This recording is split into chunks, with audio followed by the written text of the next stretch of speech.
Guadalajara, Jalisco. Guadalajara, Jalisco tiene de manera muy notoria pocos casos. Hasta hace una semana la predicción era muy extendida, poco precisa y tenía que ver con lo poco informativos que resultaban los casos, no solo por escasos, sino principalmente por dispersos. Y estamos pues esperanzados de que esto represente que hay un momento de muy baja transmisión, pero que en su momento, irremediablemente por ser una ciudad grande, podría levantar un pico epidémico. Creo que tenemos también aquí la siguiente, los sospechosos. Aquí vemos con los sospechosos, es un poquito más informativa. Todavía para el momento ACME es 13 de junio, entonces todavía falta prácticamente un mes y 2 días para que, si esto se convierte ya en una zona de transmisión continua, pudiéramos llegar a ese momento. La siguiente, Monterrey, Nuevo León, pasa algo semejante, es todavía una predicción muy dispersa, todavía muy pocos casos, vamos a ver con casos sospechosos, aumenta, se acerca más a la predicción, pero todavía son relativamente pocos, y la predicción, como se ve aquí, se trunca. Se trunca no porque no se pueda hacer la predicción más larga, simplemente por visualización se corta ahí, pero prácticamente está acabando en agosto. La tercera semana de agosto es donde se espera que, si esta es la trayectoria de la curva, esto llegaría a pasar en Monterrey. Ahora, respecto a Guadalajara y Monterrey, quiero hacer la siguiente advertencia. Recuerden que todas estas curvas son la predicción bajo las circunstancias de la Jornada Nacional de Sana Distancia. En un momento dado, que lo anunciaremos a lo largo de esta semana, tenemos que preparar la salida de la Jornada Nacional de Sana Distancia, porque está programada para terminar el 30 de mayo. ¿Qué quiere decir? Que si la quitamos, ¿qué va a pasar? No temer, no quiere decir que nos quedemos sin intervenciones de prevención o de seguridad sanitaria. Lo que quiere decir es que ya no es conveniente para el país mantener una intensidad de confinamiento generalizada cuando existe una importante disparidad entre las zonas en términos de su intensidad de transmisión. Como se acaba de mostrar claramente, tenemos ya 5 ciudades que son las que empezaron, que están 4 ya para abajo, la Ciudad de México próximamente para abajo, tenemos otras que están para arriba y tenemos muchas que no tienen transmisión en este momento.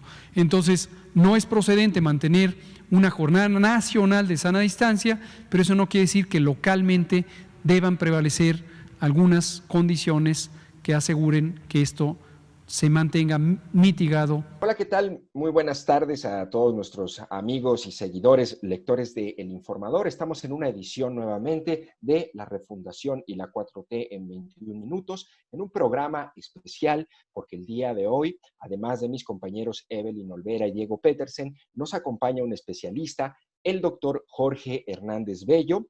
Él es integrante del grupo de análisis de la Sala Situacional de Salud por COVID-19 de la Universidad de Guadalajara, y vamos a hablar concretamente sobre un tema que desató polémica esta semana y que tiene que ver con esta predicción que presentó el subsecretario de Salud Federal, Hugo López-Gatell, en la rueda de prensa de la tarde, en donde predijo que, según el modelo que ellos tienen en la federación, el pico de la epidemia para la zona metropolitana de Guadalajara iba a ser el 13 de junio. Ayer entrevistamos al doctor Jorge Hernández Bello y él nos hablaba de que no conocían el modelo de la federación y nos daba algunas precisiones con respecto a los escenarios que ellos, de acuerdo con sus análisis, tienen. Sobre este tema vamos a platicar el día de hoy. Le agradezco mucho que nos acompañe, doctor Jorge Hernández Bello. Evelyn, Diego, bienvenidos. Hola, muy buenas tardes. Buenas tardes, doctor. Bienvenido. Pues miren, vamos a hacer esta dinámica. Comencemos, doctor. Abro con una pregunta y después, si quieren, continúa Evelyn y luego Diego.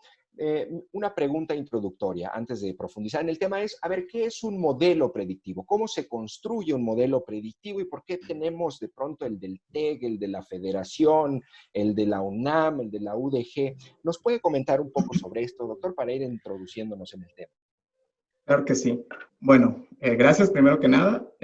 Un modelo predictivo hace alusión a los modelos epidemiológicos que se utilizan para poder modelar, para poder ver el comportamiento que puede tener una epidemia como la que nosotros estamos viviendo actualmente. Y bueno, existen diferentes tipos de modelos epidemiológicos. De los más conocidos, por ejemplo, son el modelo SEIR, que es uno de los que se ha utilizado con anterioridad en algunos otros casos, como la pandemia en el 2009 de H1N1, entre otros. Son modelos que ya están diseñados, digamos, ya están bien establecidos y que cualquier epidemiólogo lo puede constatar, lo puede consultar. Y a estos modelos que ya epidemiológicos que ya se tienen establecidos, se les puede hacer diferentes modificaciones, digamos, con base a el comportamiento que tiene una ciudad, un país o algo en específico. Entonces, a raíz de este tipo de modelos que ya están establecidos, se pueden ir haciendo adecuaciones a la situación actual que vive una determinada población, y con base en esto, pues es que existen estas variantes en la que dicen yo tengo un modelo diferente, yo tengo otro modelo, y bueno, además de que hay modelos que son muy simples, desde una regresión nada más como para ir siguiendo el número de casos, digamos, que pueden suceder en un corto tiempo, o hay modelos que nos permiten realmente hacer una predicción global, digamos, de cómo se puede comportar una pandemia, una epidemia en un momento dado. Entonces, de ahí estas discrepancias en las cuales, dependiendo de las variables que se utilicen para cada uno de los modelos, pues estos pueden ser un poco más precisos o no, y nos pueden dar un acercamiento más exacto hacia lo que está sucediendo realmente en una población. Perdón, y que entiendo que se van actualizando día con día, es decir, son dinámicos, no es una predicción fija. Nosotros podemos, bajo esta circunstancia, al inicio, digamos, del modelado, cuando tenemos pocos datos, pudiéramos hacer una primera aproximación y se puede hacer una proyección global, digamos, de todo el proceso de la epidemia, de la pandemia. Sin embargo, conforme vamos teniendo más datos, el comportamiento puede variar en algunos casos. Esto varía, por ejemplo, de si se están tomando las medidas de aislamiento, si realmente se están, si está bajando la tasa de contagios, qué tanto puede contagiar una persona, a cuántos más. Y obviamente esto le da dinamismo a poder estar calculando y poder hacer calibraciones, que es como generalmente se le denomina a este tipo de modelos. Muy bien. Evelyn, ¿alguna duda para comenzar el diálogo? Claro. Sí, buenas tardes, doctor. Con respecto a esto que dice de las variables en los modelos, yo me sigo preguntando cómo es que no se comparte la metodología con el gobierno federal, y con base en todas estas fechas que se están planeando, que se tienen proyectadas para el pico, ¿cómo entonces podría el gobierno proyectar la apertura de la economía si no se sabe cuál es la fecha con más contagios, ¿no? Bueno, con esa actitud. Sí, esto es un tema complicado de poder abordar. Definitivamente ha faltado esa parte, un poco de transparencia sobre estos modelados que ha estado haciendo la Federación.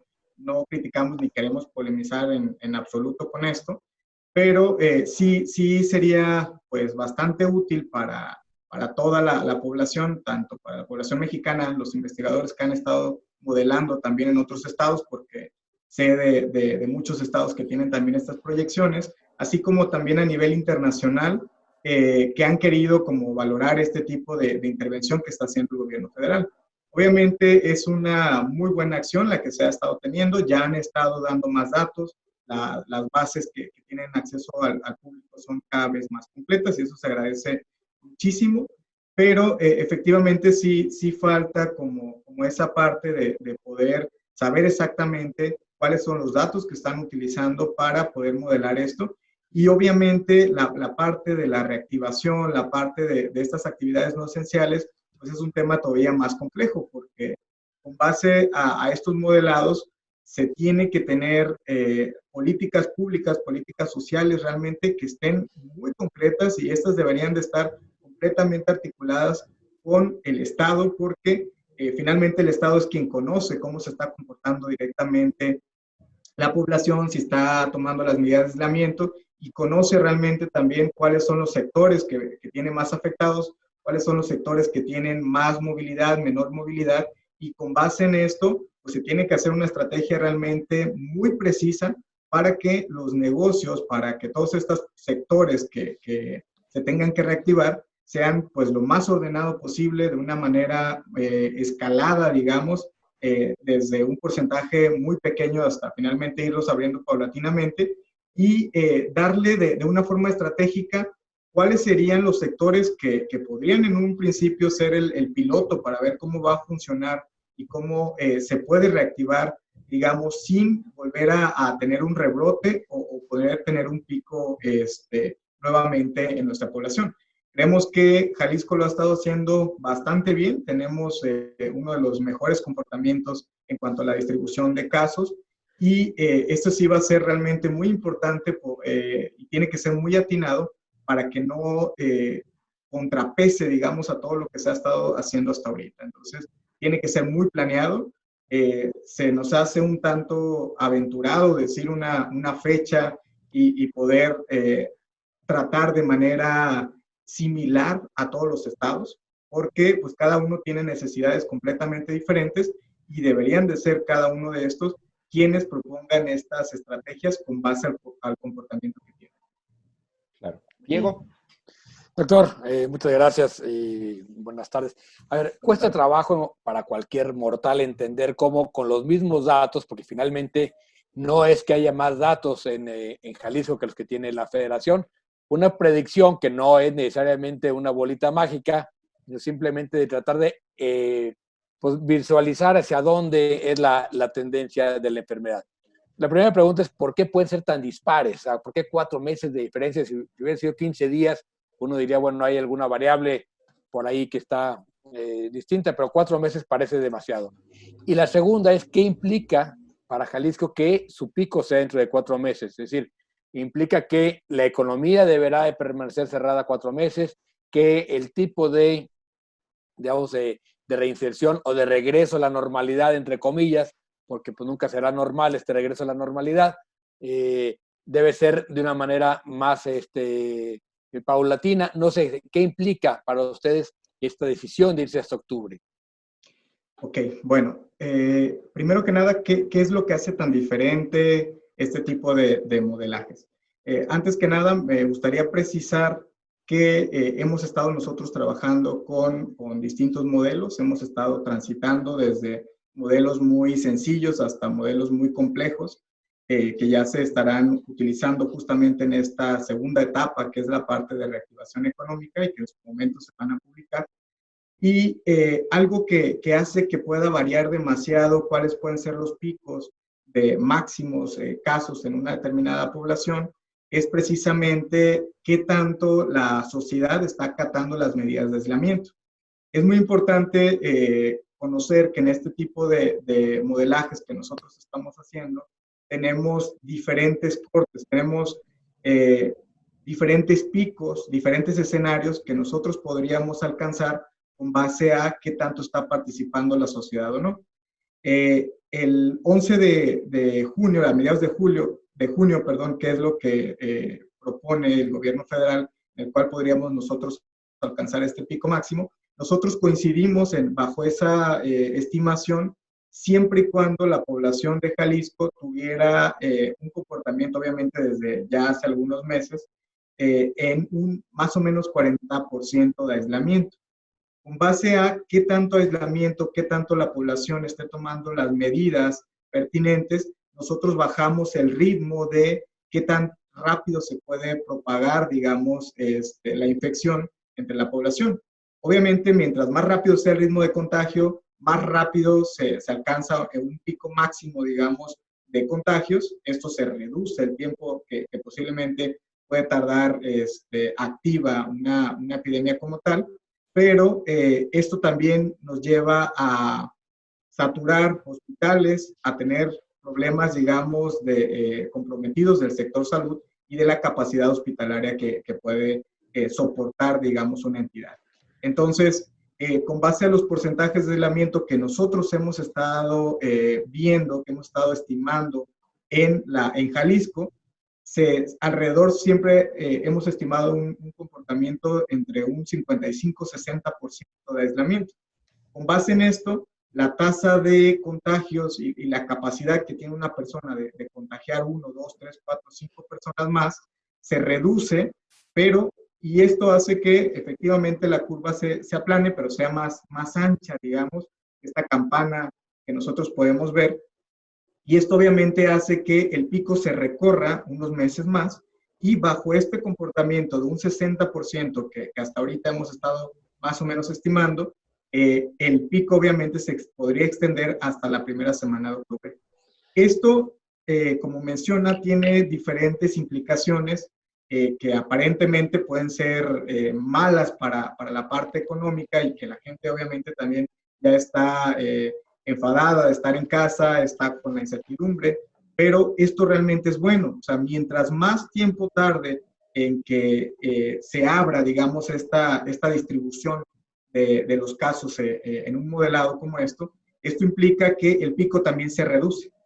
De un principio, cuando nosotros empezamos a estimar los casos, teníamos un pico muy alto de casos, y estos cada vez se han ido haciendo más pequeños. Sin embargo, el pico se ha ido recorriendo, y eso es bastante bueno, porque si esto se llegara realmente hasta septiembre o hasta octubre, como se tiene pensado, esto nos garantizaría que la capacidad hospitalaria que nosotros tenemos en Jalisco pues sea suficiente, que no haya tantos casos de mortalidad, y que el impacto para el sector salud sea también menor. Obviamente, esto tiene que ir acompañado de una estrategia también de reactivación económica, que el gobierno del estado ya ha estado también atinadamente tratando de proponer todas estas estrategias, todos estos lineamientos, para en su momento, de manera escalonada, de manera ordenada, regresar a esas actividades sin que se vaya a perder también este logro que ya hemos estado teniendo, digamos, en la población. Doctor, lo que un poco a mí no alcanzo a comprender es, hasta desde el 13 de marzo que el gobernador hace un llamado al aislamiento, hasta este momento, digamos, en términos generales, la solicitud ha sido que tengamos un aislamiento de mínimo el 60%, ¿es correcto? Que es como estamos en este momento. ¿Cómo estamos en este momento? Pues bueno, con los restaurantes al mínimo, con las actividades no esenciales cerradas, peluquerías, todos los comercios. En este momento ya estamos en el 60%, y usted nos comenta que el pico vendría en octubre si mantenemos el mismo porcentaje de aislamiento. Es decir, reitero un poco de la pregunta de Diego, y creo que es la duda de muchos ciudadanos.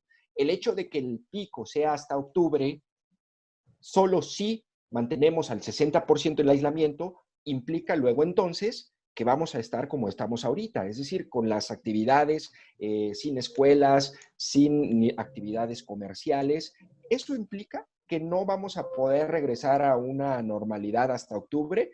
¿O cómo podríamos explicar esto, doctor? Ok, bueno, con base al modelo que nosotros teníamos, que es el CI, que hemos estado nada más haciendo estas estimaciones de cómo se puede comportar con base a un porcentaje de aislamiento, nosotros no podríamos de cierta forma saber cuál sería un mecanismo ideal o cuál sería la estrategia para poder regresar a estas actividades. Si lo consideráramos de esta manera, pues implicaría a que todos nos vamos a quedar como hasta ahora. Sin embargo, un segundo modelo que se ha estado trabajando en colaboración con la Universidad de California, con la Universidad de Georgia, este modelo es más dinámico todavía, tiene contemplado cada negocio, cada sector de la zona metropolitana de Guadalajara, y con base en esto se tiene estimado qué porcentaje de movilidad representa cada uno de estos sectores, y con base en ello saber principio y cuáles no, para que, digamos, se siga manteniendo de manera ordenada este porcentaje de aislamiento. Muy probablemente no vamos a alcanzar el 60 si se empieza a reactivar este sector. Sin embargo, bueno, esperaríamos al menos un 50-55% que de manera ordenada pues no nos evitaría, digamos, regresar a otra vez a las estimaciones en las que alcanzábamos un pico que lograba saturar los sectores de salud. Es decir, esto va para largo, ¿cierto? Exacto. Bajo estos porcentajes, por ejemplo, de un 50%, nosotros estimamos un pico que incluso pudiera ser en julio. Entonces, eso sí se regresa algunos meses, pero digamos que esto es realmente dinámico y es complejo. Por eso les mencionaba de poder estimarlo con exactitud, porque la población, el comportamiento cambia y esto obviamente que te afecta también estos tipos de modelados. No se trata de mantener en aislamiento completo hasta octubre a la población, eso tienen que estar completamente tranquilos. Ya se está haciendo, el gobierno estatal está haciendo esta estrategia de reactivación y obviamente también tomando en consideración estos tipos de modelados en los cuales nosotros podemos decir, bueno, puedes aflojar un poquito en este sector, pero este sector no te va a disparar el número de casos en un determinado momento. Doctor, desde el principio de la pandemia, la OMS ha insistido en que más o menos 70% de la población mundial terminaremos contagiados de una u otra manera, algunos asintomáticos, ni se van a dar cuenta de que lo tuvieron, otros un poco más. ¿En qué momento sería en Jalisco ese contagio del 70% de acuerdo a los modelajes? Eso sí no lo tenemos nosotros contemplado como tal. Obviamente esto pudiera tener de cierta forma una correlación en el pico máximo que nosotros podemos tener en el estado. Sin embargo, tampoco esto es magia, ¿sí? O sea, no se trata de decir en el 6 de octubre, como estuvieron diciendo, eso no se puede establecer de esta manera. El número de casos va a seguir posiblemente activo por un tiempo mucho más. Sin embargo, cual posiblemente se pudieran hacer después estudios en la cual pudiéramos medir anticuerpos de memoria, los IgG, para de manera global hacer alguna estrategia en la cual nos permita muestrear una parte al azar de la población y con base a estimaciones saber más o menos qué porcentaje de la población realmente tuvo la infección. Y esto obviamente implica también lo que mencionaba de asintomáticos que ni siquiera se dieron cuenta, o realmente nos daría más o menos un estimado de qué tanta población tuvo contacto con. Doctor, con respecto a esto, si la metodología se basa, bueno, algunas metodologías sabemos que son varias, en federal, en el número de contagios, ya sea confirmados y sospechosos, y los contagios se basan en pruebas, y sabemos que las pruebas han variado, ¿no? Dependiendo incluso de la fecha, ¿no? Se han aplicado más o menos en distintos días. Esto hace que cambie muchísimo, por ejemplo, la letalidad en cada país también, ¿no? Porque no hay un número determinado, no sé, por cada 100,000 habitantes, cada país aplica las que le parece adecuadas. Entonces, si el fenómeno es inconmensurable, ¿cómo vamos a saber cuál es una representación confiable de cuánto está abarcando esta pandemia en México y en Jalisco, ¿no? Y con eso, el pico, porque si está cambiando el número de pruebas, entonces no habría exactitud ahí, ¿no? Ok, esa parte que comentas es muy interesante porque justamente es la parte que el modelo de Radar Jalisco trató en su momento de solventar. Sabemos muy bien que la estrategia federal fue el modelo Centinela, el cual muestrea, digamos, personas con ciertas características y a través de esta muestra representativa de la población nos da una estimación de cuánto realmente podría ser, que era lo que nos comentaba la federación en su momento, de que por cada uno pudiera haber 8 o 10 casos más, ¿no? Entonces, esta es una estrategia, como ya se ha comentado, un tanto pasiva, porque si bien nos puede dar una estimación de cuántos casos reales hay en el país, realmente la parte de controlar la epidemia en México, la pandemia, digamos, de manera global, es realmente muy poca la intervención porque pues no nos garantiza nada y no es de todo pues importante solo saber cuántos números yo tengo, sino realmente identificarlos y aislarlos. Con base en esto, Radar Jalisco lo que hace es incrementar el número de pruebas que nosotros tenemos aquí y con base a identificar estos nuevos casos, poderlos aislar y obviamente esto sí cambia el comportamiento de la infección en cada uno de los estados. Entonces, con base en el número total de casos que nosotros estamos teniendo en el estado, también se están tratando de hacer estos modelados para tener un escenario un poco más real al que posiblemente habíamos estado calculando con base a los datos de la federación. Eso es bastante importante porque, por ejemplo, en los escasos 20, 21 días que tiene el modelo radar, nosotros hemos detectado alrededor de un 28% desde que inició la federación a reportar. Entonces, es un 28% más de casos que hubieran pasado desapercibidos, hubieran estado posiblemente aislados por ellos mismos, pero sabemos que la realidad esto no sería así, sino que serían casos que podrían ser focos también importantes para seguir propagando y seguir incrementando este crecimiento. Claro. Diego tiene una pregunta ya para ir cerrando, pero se nos acaba el tiempo. Doctor, muchas gracias de veras por su tiempo. A ver, hay dos datos que son, digamos, más certeros que el resto, que es la ocupación hospitalaria y el número de muertos, aunque ha habido ahí una discusión si están mal clasificados. En todo el mundo, de repente ha habido un poco más de muertes por COVID que las reportadas oficialmente, pero finalmente, digamos, son lo que realmente se puede tener con claridad. En este caso, ¿cómo ven la evolución del número de fallecidos en Jalisco? ¿Hacia dónde apunta? ¿Qué números están esperando de funciones en los próximos meses? No tenemos un dato estimado específicamente para la parte de las defunciones. Sin embargo, como nosotros estábamos estimando en un inicio, estas han bajado muchísimo. Esperamos que se siga el comportamiento hasta ahorita analizado. Y obviamente va a depender de que sigamos manteniendo una ocupación hospitalaria muy baja para que los pacientes sigan atendiéndose con las mejores medidas de atención, y esto obviamente no nos eleve también este índice de mortalidad que pudiéramos tener en la población. Entonces, mientras nos mantengamos de esta misma forma, consideramos que el comportamiento va a ir, si no se mantiene igual, va a ir disminuyendo en este sentido. Perdón, solo quisiera abundar en algo. Doctor, pero entonces no hay algún número determinado de pruebas que se tuvieran que hacer por cada 100,000 habitantes. O sea, eso no está establecido en el mundo en infectología. O sea, cada país puede hacer las pruebas que quiera. Digamos que no hay algo que norme este tipo de estrategias. Cada país ha estado tomando la estrategia que más se le acomoda, y esto obviamente depende también de la economía que tiene cada una de la población. Sabemos que es muy caro hacer pruebas moleculares, y lo hemos estado viendo aquí en Jalisco.